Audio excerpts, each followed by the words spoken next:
making the transfer of consciousness a calm and graceful event for you and your loved ones. My name is Stephen Dinan. I'm the founder and CEO of the Shift Network. And today's topic is perhaps one of the most important topics on a spiritual path because it's an area that is so often shrouded in denial and fear in a way that can really undermine the quality of our life. And that is facing death in a way that is liberating, that is whole, that is true to who we are, and really opens us up to our spiritual nature. And we're going to be on this journey today with really one of the preeminent teachers of this work in the world. His name is Dr. William Bloom. He's an author, educator, and director of Spiritual Companions Trust. And he's really known around the world for a very wise approach to dying well. So thank you, William, so much for joining us today. Thank you, Stephen. It's a pleasure to be here. Well, we're going to have this journey today. We're going to make it experiential, where I think you're going to get some really profound insights. And we're also going to have a chance to go much deeper in a brand new program with William. So we'll share a little bit about that later in the hour. It's called The Sacred Journey of Dying. So William, this is, it's often human nature to want to kind of avoid death. So what is it that really compelled you to put such a focus in developing teachings and practices and perspectives around the art of dying? Well, to cut a long story short, in my mid-20s, I was 25, 26, I was just coming out the end of a 2-year spiritual retreat, and I got very, very ill.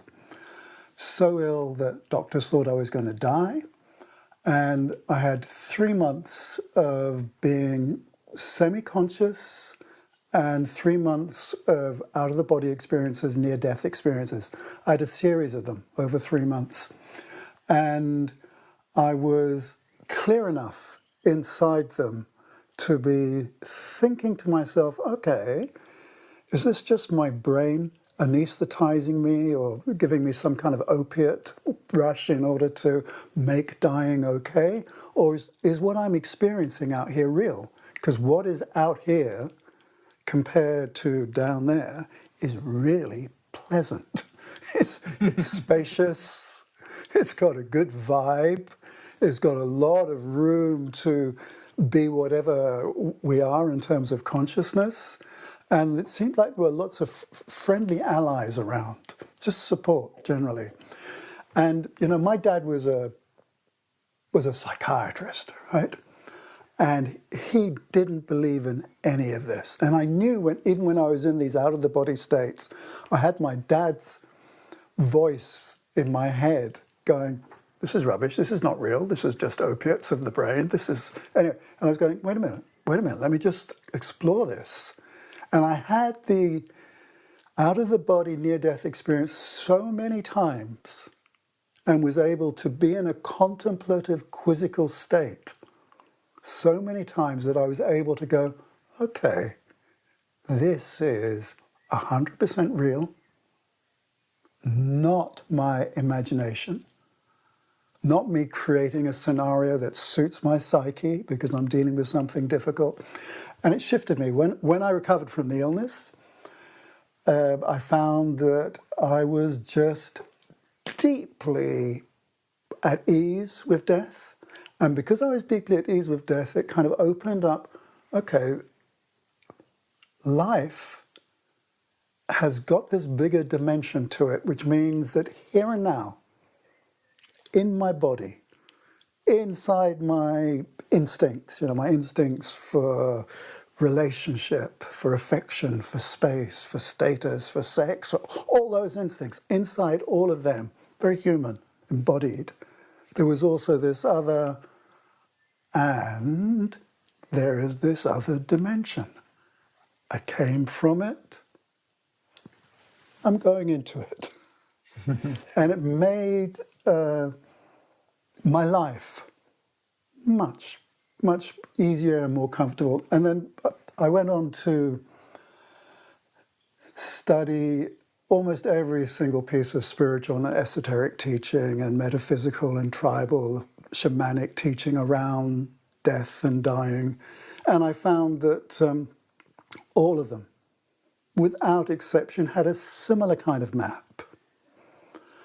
And then I started looking at the evidence that was emerging also from a lot of it from hospitals and hospices, where the doctors and nurses and researchers were recording evidence that pointed to consciousness beyond death. And they're on a journey. They're on a journey. And if they, I don't know, have you ever been lost in the forest and had a moment of panic because you simply don't know where you are? Do you know that kind of feeling? Or you're driving at night and suddenly the sat-nav's not working and you ended up downtown somewhere or out in the woods and you just, there's a slight panic, right? And I think there's a primal panic, very deep down, maybe very quiet in the background, that people experience when it comes to just understanding what their whole life is about, because death has this huge question mark over it. Mm. And what I really want to do for people is take them through some knowledge, some experiences that go, look, here and now, just recognize this is the map, this is where you are, this is where you are. And feel safe, feel reassured. Well, it's a powerful journey that you got to go on around this subject on a personal level. And I think it's also clear from what you're sharing that it's like, this is not just for people who are in a final 2 weeks of impending death on the horizon, but it really is like, it's a key driver of how we orient to life itself. And so if we're moving away from death or afraid of death at all times, it's going to color our whole life journey. So death is unavoidable. So let's talk about the map you described and the stages of understanding and really creating a more holistic understanding so that we can really operate outside of a fear paradigm around death. Yeah. I think where I want to go first of all, before we go into the map, is I want to go first of all to a kind of basic attitude. When I was thinking about having this conversation with you, I was thinking about the Vikings' attitude to Valhalla.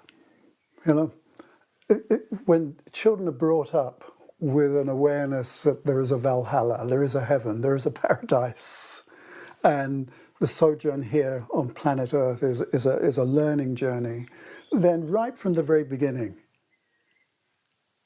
we just know that death is just a staging post. So what I really want for people to appreciate is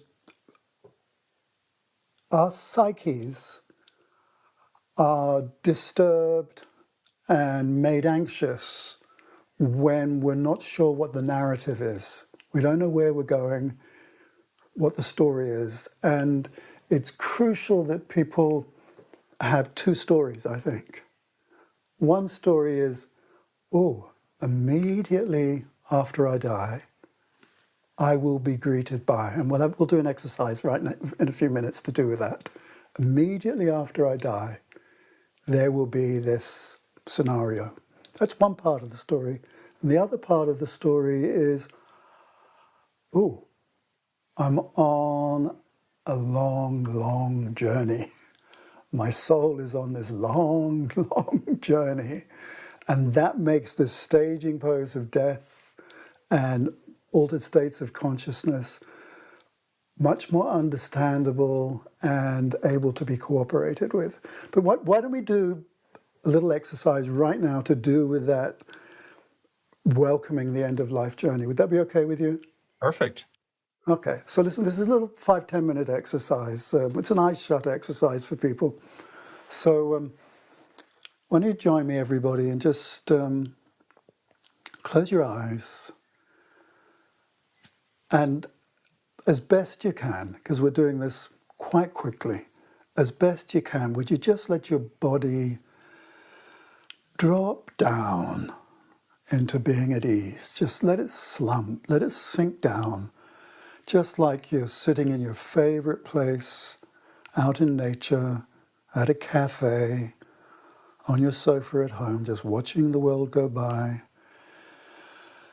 And just let your body sink down into being at ease. It knows how to do this. And take a couple of very quiet, soft breaths down into your stomach, slow and quiet.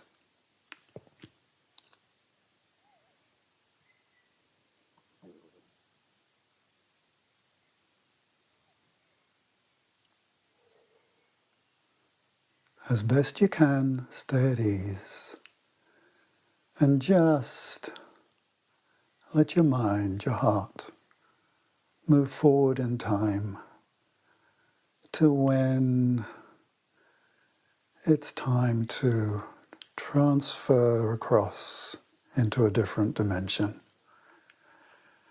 And your body is tired, and your body is lying down and appreciating lying down in just the same way you do at night when you're tired and you go to bed and you've had a good day, but it's time to have a rest, and your body just lies down, it's at ease. Oh, this feels good. Body's resting, body is giving way, and you are softly, gently going into a dream state, and just allow yourself to visualize, contemplate, feel into what's your perfect place in the world. What's it like there? Your perfect place. Nature, sky, what's the temperature like? Are there any animals? This place is your perfect environment. And in this perfect environment, oh, there are friends, companions, loved ones, just waiting for you. And loved animals, just waiting for you. And there's this whole new space which is safe, welcoming, spacious, filled with things you love and things and people that love you, just welcoming you. Many smiles, many open arms.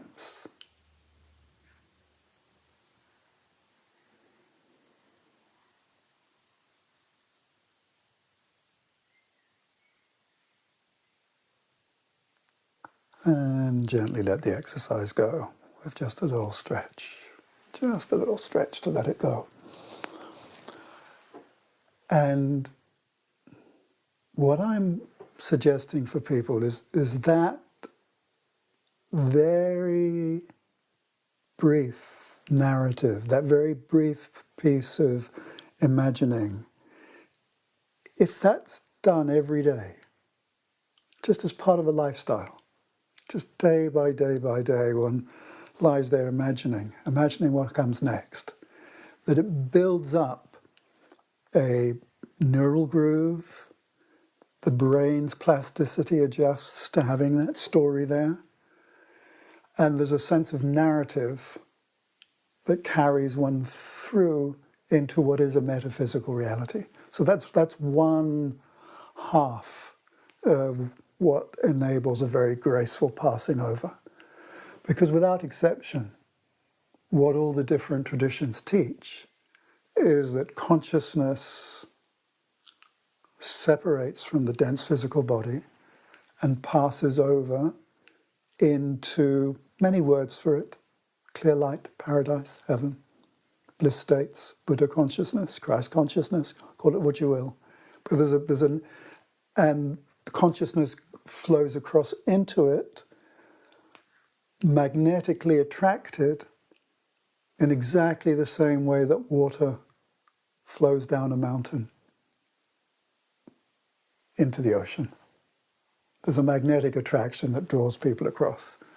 And there may be a few wobbles, but ultimately everything gets just attracted across. So that's one half of what's absolutely crucial for a peaceful death, that one has a sense of a journey. And there's another half to having a peaceful death, which is that people know how to develop a consciousness, an awareness, which is able to give care to their own body. So this would be classical practices from many different traditions, where if in your consciousness you turn your focus down into your body and give it care and attention, the cellular nature of your body, in another language, a more shamanic language, the elementals of the body, when they feel the care of the consciousness that inhabits the body, when it feels your care, looking after it, all the elementals of the body, all the cells in the body, all those arousals that could experience anxiety, that could experience fear, all those aspects of the vehicle are chilled out, they're relaxed. And your body enters into those final stages in precisely the same way as when you go to bed at night and you really look forward. You really look forward to getting into bed. It's just, oh, nice to get into bed. Oh, a long day, man. It's just, oh, okay, give way. So there's two tracks here. Care for the body and have the journey prepared in one's mind.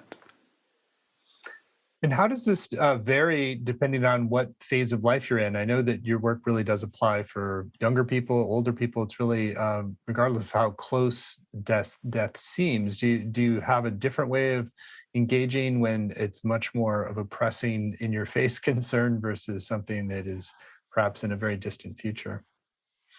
That's a lovely question. It's a great question.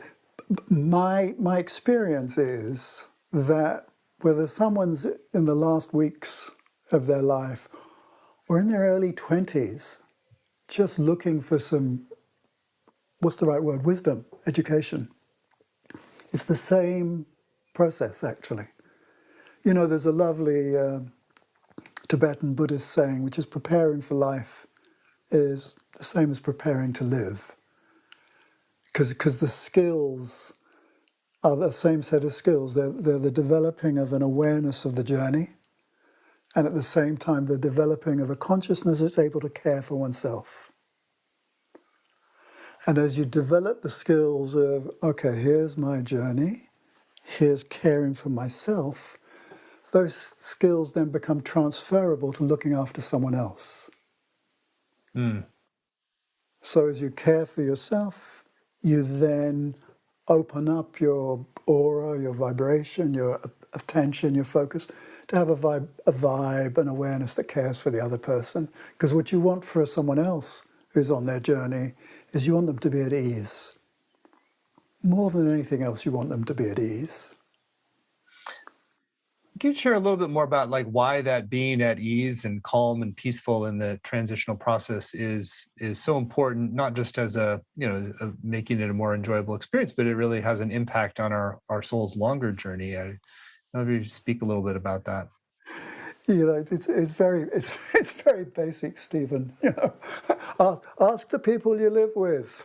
You know, who would they rather live with and work with? Do they want to live and work with someone who's hyped up, experiencing anxiety, right, and vibing out tension, or do they want to live with someone who's aware of the bigger picture and absolutely capable of being 100% present, here and now, embodied, physical, with an open heart and at ease? Because one of the things about being at ease is it enables one to have an open heart and to care for each other. I can't care for you, Stephen, if I'm hyped up. You know, and you can't care for me if you're hyped up. I think that's a great answer. I was also looking a little bit for like, what happens if we die badly, if we're sort of in a state of anxiety, if we're in a state of, from what I understand from different literature, it really can lead to confusion in the transition realm and other things that are just less desirable. Yeah, you know, I've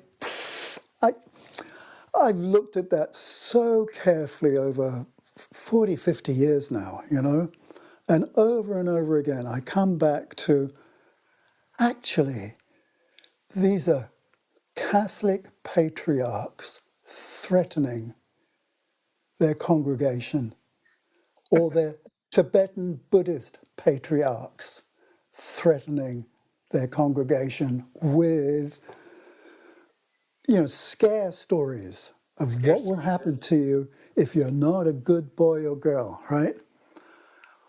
Now, I spend a couple of hours in meditation every day working with these realms as well as doing the teaching.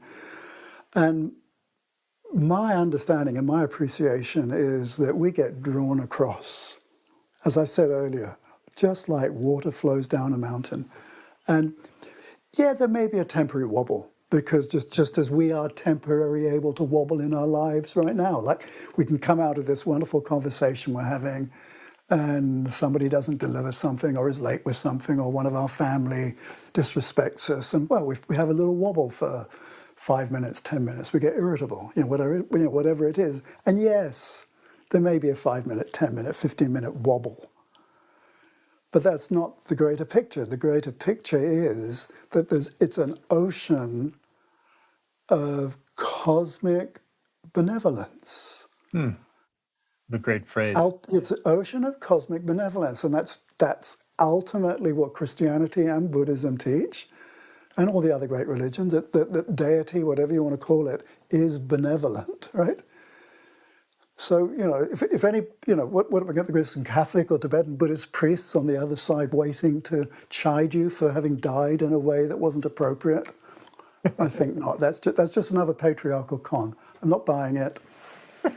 All right. So really, the practice is all about the preparation on this side and reducing the anxieties and fears in that side. Yeah, because if you've done the prep anyway, it just makes the journey a lot more flowing and easy and more fun. You know what you're doing. It's one of the metaphors we might use is that life's anxieties. What are the greatest anxieties in life? They are getting married, moving house, going on holiday. They all require preparation and a bit of wisdom. Moving towards end of life, it's like moving house. Are you going to move house without doing any preparation? There are practical things to do, and there are also things to do in terms of consciousness and heart opening and relational stuff to do. So I would like to suggest to anybody who's listening to this conversation that one of the ways you might want to frame how you move towards end of life and how you help someone else move towards end of life is you're going to move house, or you're going on a fantastic vacation, unbelievably great vacation, right? Compared to the slings and arrows of outrageous fortune and the challenges of being a human being, compared to being alive on this planet at this moment in time, going off on this holiday is going to be kind of welcoming and lovely, but it requires preparation. Mm-hmm. Can you say what you said? You spend several hours a day of meditation, and this is a primary focus. Can you share a little bit about some of the practices that you engage to better prepare? Yeah, well, I mean, the little exercise we did earlier, in which I asked people in that little guided sequence to be present to what they would like to have welcome them. In a sense, I just speak for myself, in my personal sitting, while I'm sitting quietly, and I've reached a state of calm watchfulness, I allow my awareness to scope out beyond planet Earth, just to expand.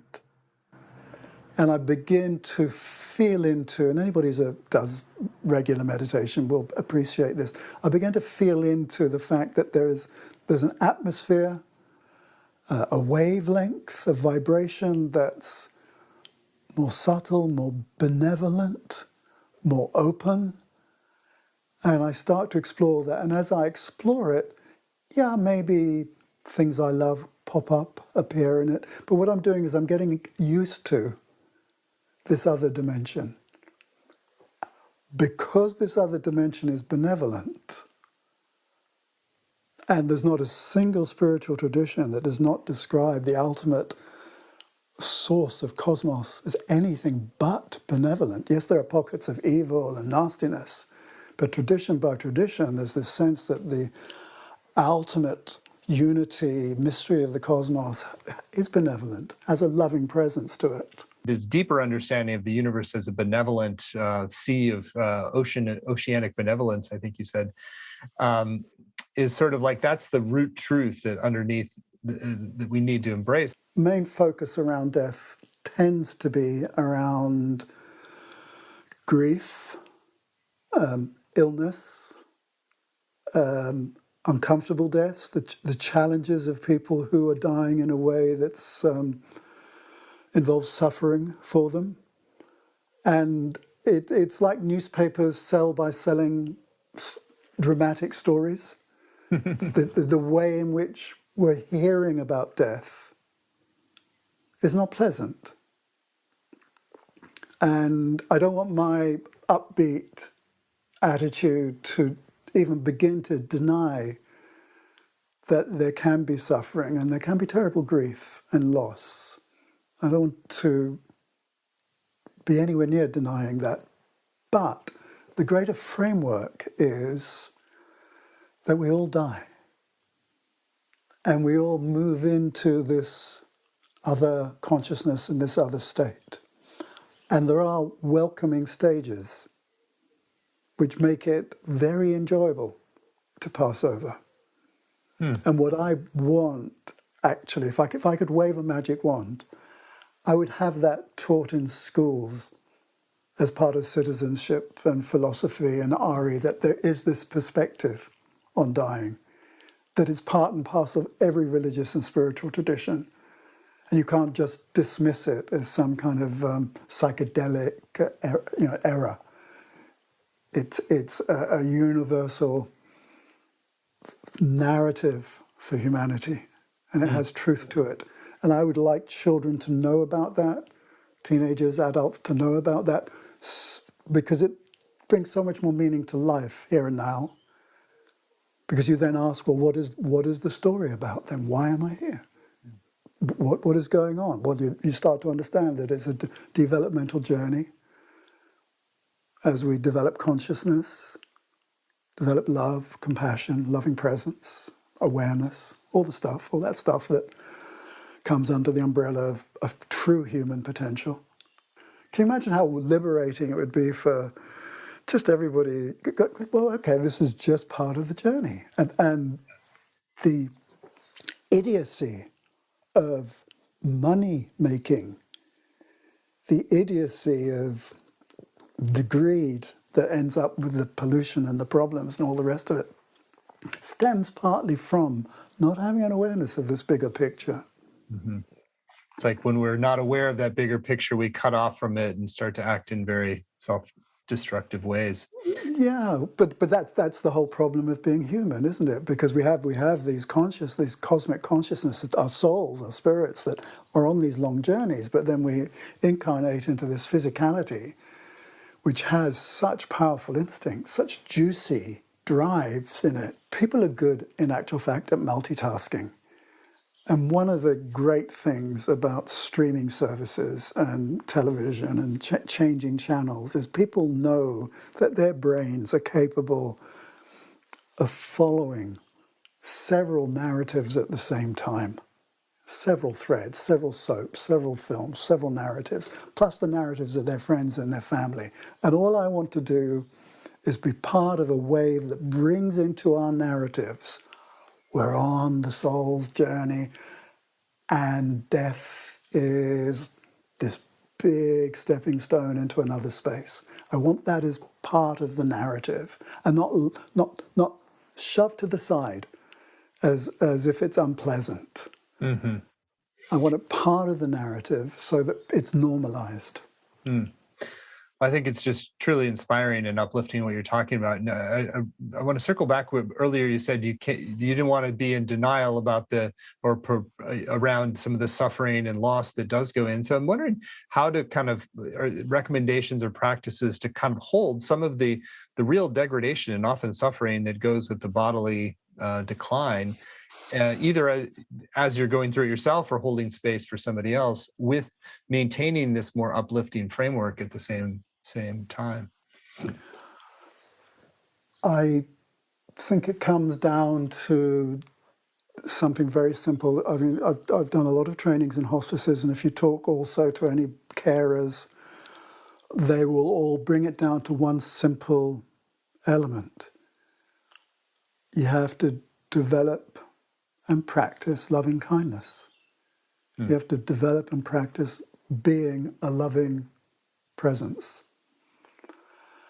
And that's challenging to do if you're in pain. It's challenging to do if you're exhausted. It's challenging to do if you have mental health problems. So if you're in pain, exhausted, mental health problems, then I would be saying let's sort them out first.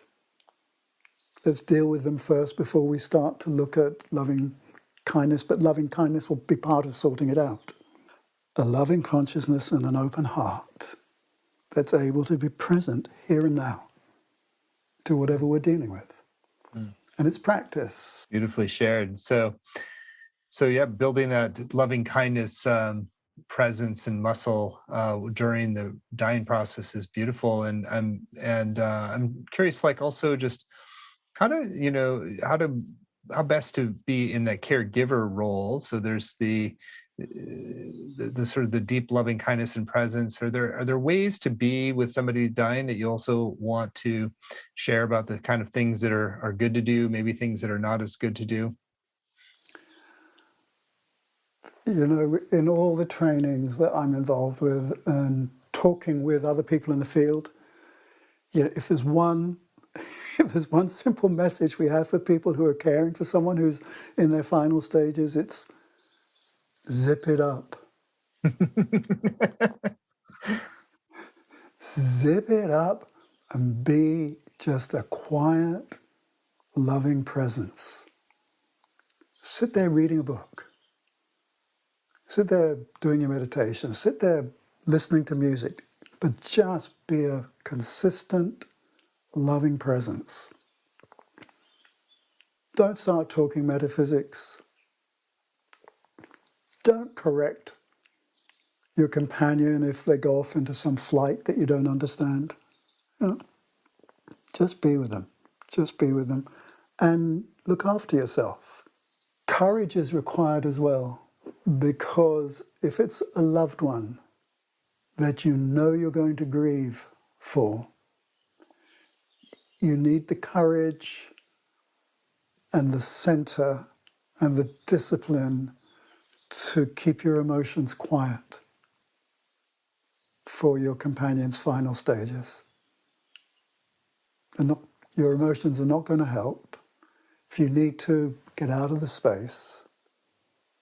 But you do need courage. And in actual fact, there's a whole element here of when people are planning for their passing, starting at the age of in their early 20s, or planning for caring for other folk.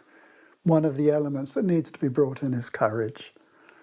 It's such an death and loss and grief are such easy gateways into feeling sorry for yourself, moaning, groaning, running whatever emotions you just feel like running because you've got you inside a psychodrama that will justify anything, right?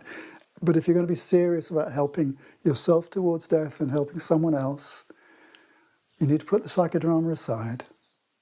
You need to have the courage and the discipline to be a loving presence and just hold the space and take them across. Now, afterwards, you may, I think about losing members of loved ones of mine, and I know that I would experience terrible grief for everything I'm saying.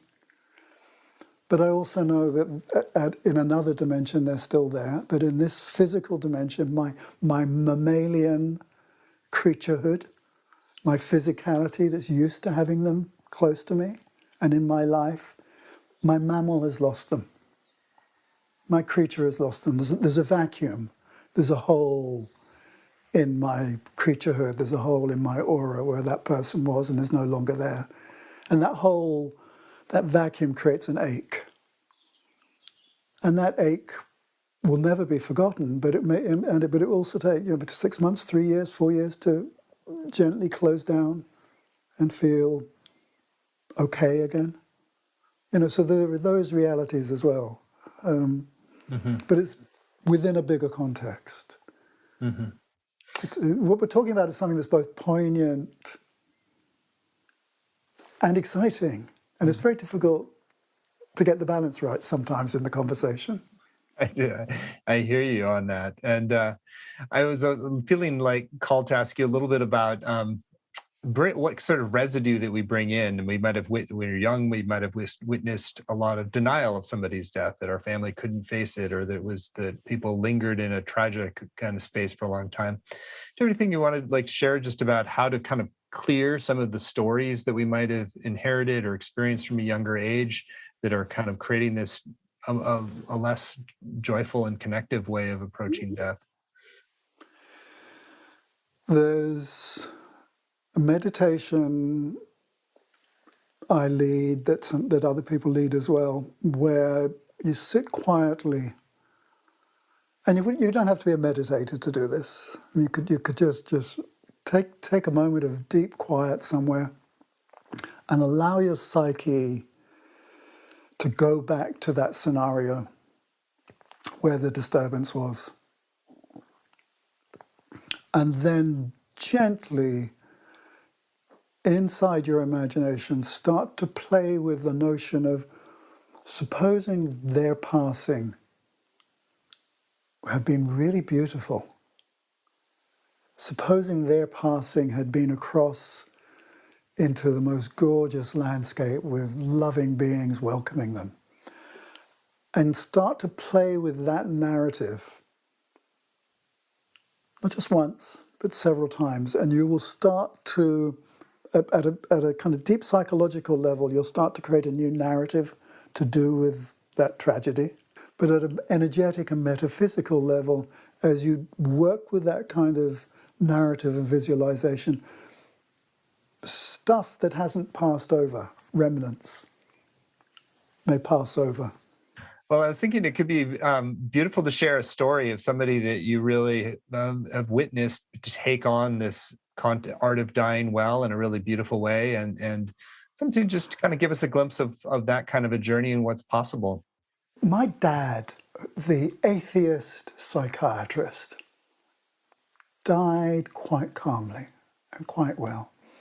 And about a week after he died, I felt him come back to me going, "I'm so sorry. I'm so sorry. you were right. Sorry." And he died very gracefully. And I had prepared a scenario for him, right? Even though he didn't know it.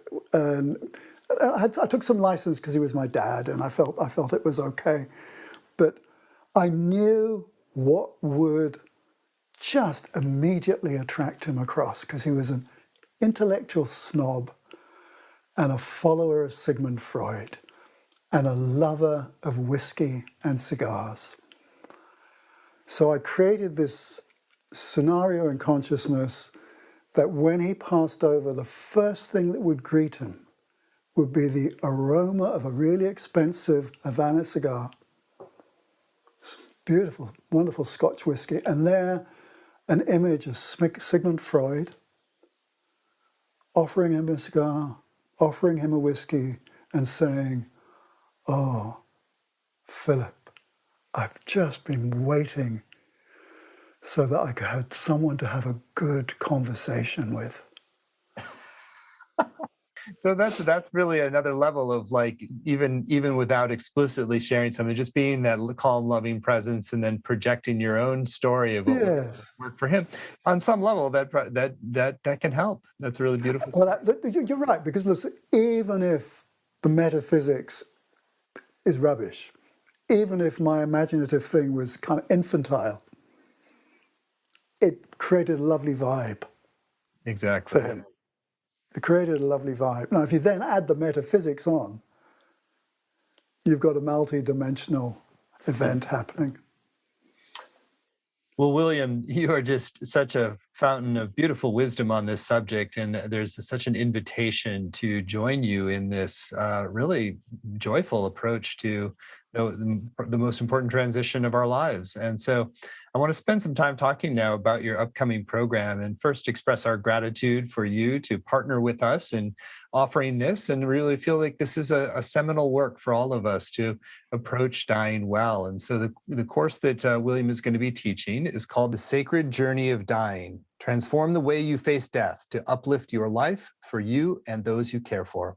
We want to make it clear right up front that this is not just for people in the final 2 weeks of a process. It's for the young, it's the old, it's for caregivers, and for those who are in the final journey. It really is about transforming the quality of your life now by making this a conscious approach to the dying process. So there's not the residue of fear and reaction or avoidance that too often colors our waking lives. It's a 7-week program. There's no prerequisites, and it's really open to whoever feels called, that you recognize that you can have a deepening or an enriching perspective, an opening of something new around the death process that really can be suffused with a kind of a beauty and grace and calmness that really does liberate that final phase for you and for your loved ones. So, William, I'd love for you to share about this beautiful program. In first, on the high level, like really, why are you offering this, and why is it a valuable journey to take with you? And then I'll call out the module titles and give us a little preview of what's coming. I think, I feel, I intuit that it's just a deep heart calling in me to share this approach with you. I was reading in one of the sacred texts a while ago, people should not look forward to incarnating as a human being. It is difficult, but you should look forward to disincarnating.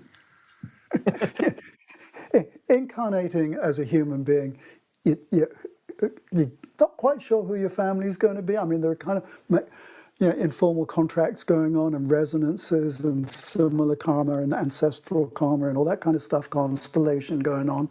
But you're coming into a learning situation that can be difficult and challenging.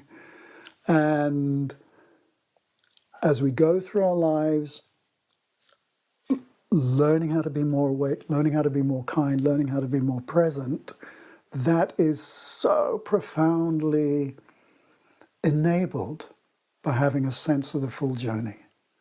And I so want to dismantle the kind of somber aura around death and dying that exists at the moment. I'd like to reinstate it, be part of a wave of folk reinstating it as back into the light. Yay, here we go, right? And it's part of this bigger journey. And I think it's an exciting subject because our culture is so angled towards the somber and poignant and painful aspects of death, that colours a whole sense of the journey. And I want to be part of reframing, revibrating it. Beautiful. Module 1 is called Exploring Physical Death as a Gateway to a Wonderful and Welcoming Dimension. Well, there you go. That's what I've just been describing. Module 2, The Overwhelming Evidence of Life After Death. Getting a little more scientific here, it seems. Yeah, there's a huge amount of rigorously researched evidence for life after death. And in that particular session, I'll present a summary of all of that. It's to do with out-of-the-body experiences, cognitions, memories of other lives, people knowing when someone else has died at a distance, people channeling, all huge amounts of research, a lot of it done by medics in hospices, and I'll give everybody a absolute grounding in the science. Beautiful. Module 3, planning your metaphysical return to home. Okay, so if you were my dad, you'd have Sigmund Freud offering cigars and whiskey. What I want for you is that you have a sense of what is going to welcome you, how it is going to be as you cross over into the clear light. And we'll have worked with what are the general maps of passing over into the clear light, and we'll refine them so that they work specifically in a way that's relevant and appropriate for you personally. Module 4, finding resolution, healing, and celebration in your current life. If one enters into this new arena, this new way of feeling about the way life's process and ending is happening for you, it provides a space for reflecting on and looking at challenges, difficult relationships, painful events, things you regret, and bringing in healing and grace to shift them and celebrate the learning, the developmental stuff that's happened as well. Module 5, practical planning to bless your transition and those around you. We will spend some time making sure that you have shared with your loved ones plans.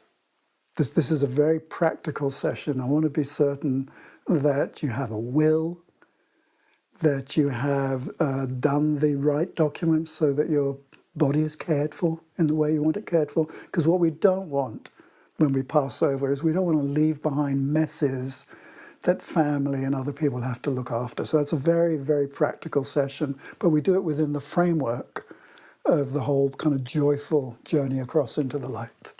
And we'll also do some designing of ceremonies together. Module 6, supporting others as a journey back home. This is to do with precisely how one then transfers the skills that we've been developing for ourselves to help someone else pass over. It's how we transmit a healing resonance that allows them to be at ease and feel safe and come out of anxiety, and at the same time has a sense of what might enable and hold the space for their journey across to be really graceful and easy. Very practical. Module 7, embracing transitions and the wholeness of life.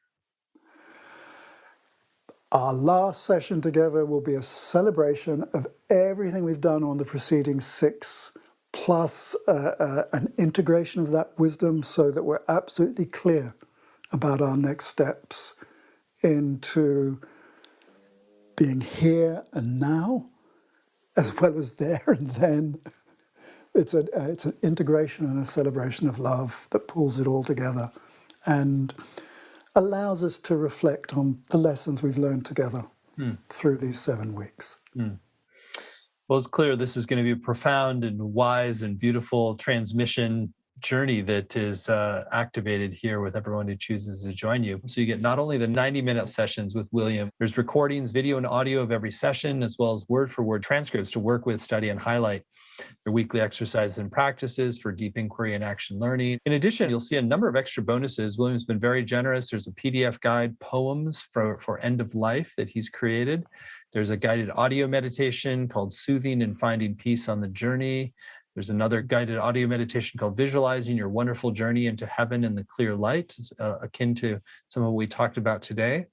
And then also a guided meditation for creating a calm and joyful transition for a loved one or companion into heaven in the clear light.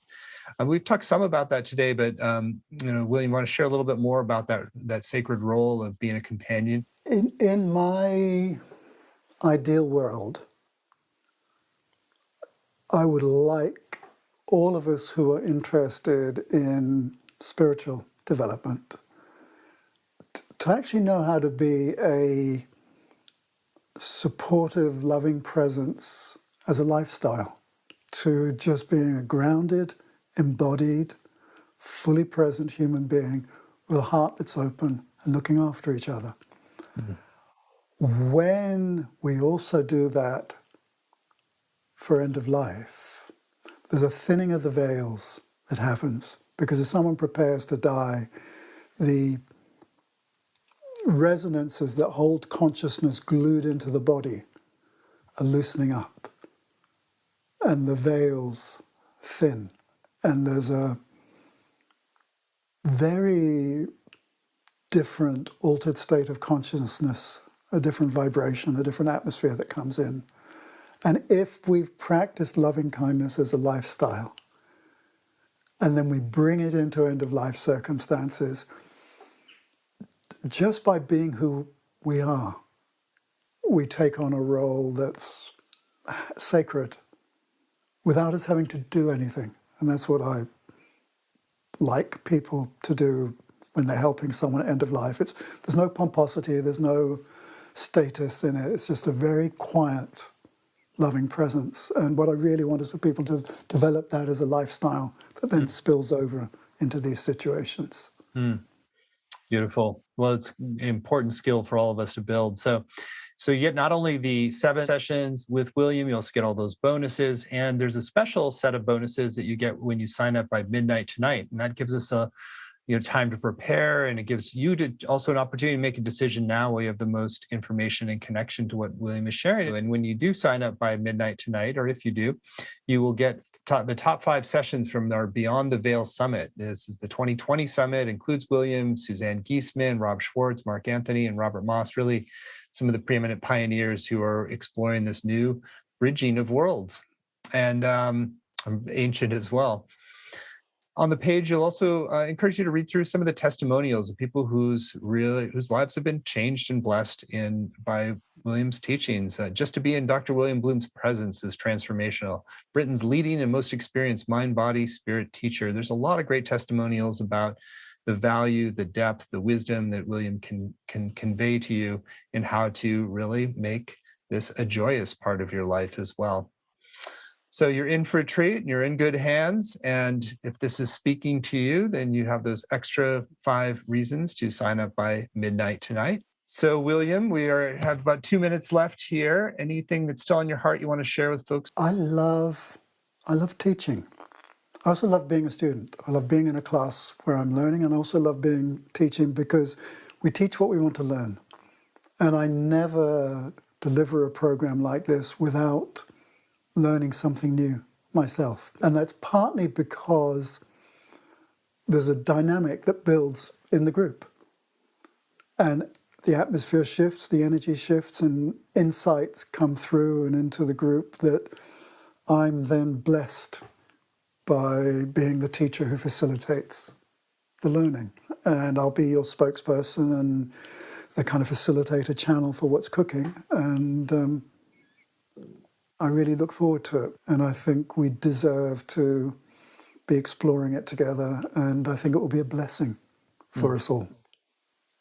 Well, thank you for dedicating yourself to creating that blessing, and for liberating us from some of the patterns around death that do not serve, and to really re-experience it as a joyful transition into disincarnation and the liberation that comes with that. So again, for all those who would like to go further with William, you get those 5 extra sessions from our 2020 Beyond the Veil Summit, and you're really in for a blessed journey.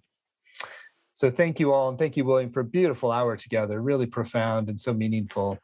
Thank you. Thank you, Stephen. Lots of love to you and to everybody.